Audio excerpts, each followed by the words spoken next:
ఎన్నికల వేళ పల్నాడులో పాత కక్షలు మళ్లీ పడగ విప్పుతున్నాయి. టీడీపీ కార్యకర్త హత్యకు ప్రత్యర్థులు వేసిన పథకాన్ని పోలీసులు భగ్నం చేశారు. టీడీపీకి చెందిన వెంకటేశ్వరరావును హత్య చేసేందుకు ప్రత్యర్థులు తీవ్ర ప్రయత్నాలు చేశారు. నామినేషన్ల హడావుడిలో ఉన్న వెంకటేశ్వరరావును చంపేందుకు పక్కా ప్లాన్ వేశారు. అయితే పోలీసులు అప్రమత్తంగా ఉండటంతో ఈ కుట్ర బయటపడింది. మారణాయుధాలతో తారసపడ్డ ముగ్గురిని పోలీసులు అరెస్టు చేశారు.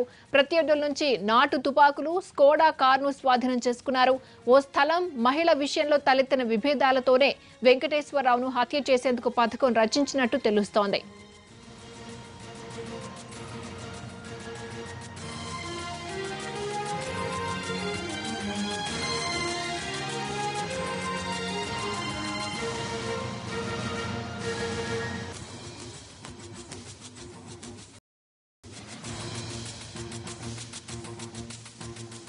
విచారించిన మేరకు కొన్ని ఇంపార్టెంట్ విషయాలు వెలుగులోకి వచ్చాయి.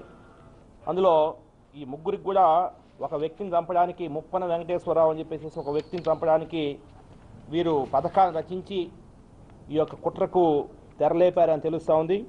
ముఖ్యంగా ఈ నల్లబోతుల శ్రీనివాసరావుకి, ఈ ముప్పన వెంకటేశ్వరకి అంతకు మునుపు ఒక భూ తగాదా ఉంది. ఒక 9 ఎకరాల భూమి ఉంది. ఆ భూమిలో ఇతను ముప్పన వెంకటేశ్వరరావు తనను మోసం చేసేదని భావించి ఇతను ముప్పన వెంకటేశ్వరం చంపాలనుకున్నాడు నల్లబోతుల శ్రీనివాసరావు. తర్వాత ఈ శివకృష్ణ అనే అతను అంతకు మునుపు ఇతను ఒక మహిళతో అక్రమ సంబంధం పెట్టుకోవడం, తద్వారా ఆ మహిళని ఇబ్బంది పెట్టే క్రమంలో ఆ మహిళ ఒక 2 సంవత్సరాల క్రితం ఒక పోలీస్ కేసు నమోదు చేయడం జరిగింది. ఆ పోలీస్ కేసు నమోదు ప్రక్రియలో ఈ ముప్పన వెంకటేశ్వరరావు అనే అతను ఆమెకు సహకరించాడు, అదేవిధంగా తనను చంపడానికి ప్రయత్నించాడని ఒక అపోహతో ఈ యొక్క శివకృష్ణ, నల్లబోతుల శ్రీనివాసరావు ఇద్దరు కూడా ఒక పథకాన్ని రచించి ఈ కుట్రకు తెరలేపారు. అందులో భాగంగా దాదాపు నిన్న వాస్తవానికి 11:30 జరిగింది. ఇది ఈ 11:30 వీరిని దొరికారు. సో వారి నుంచి ఈ స్వాధీనం చేసుకోవడం జరిగింది. ఈ వెపన్స్ని స్వాధీనం చేసుకోవడం జరిగింది. ఇంకా ఈ కుట్ర కోణంలో ఇంకెవరెవరు ఉన్నారు, ఇంకేం చేయబోతున్నారు అనేది వీరిని ఇప్పుడు రిమాండ్ తర్వాత వారిని పోలీస్ కస్టడీకి తీసుకోవడం జరుగుతుంది.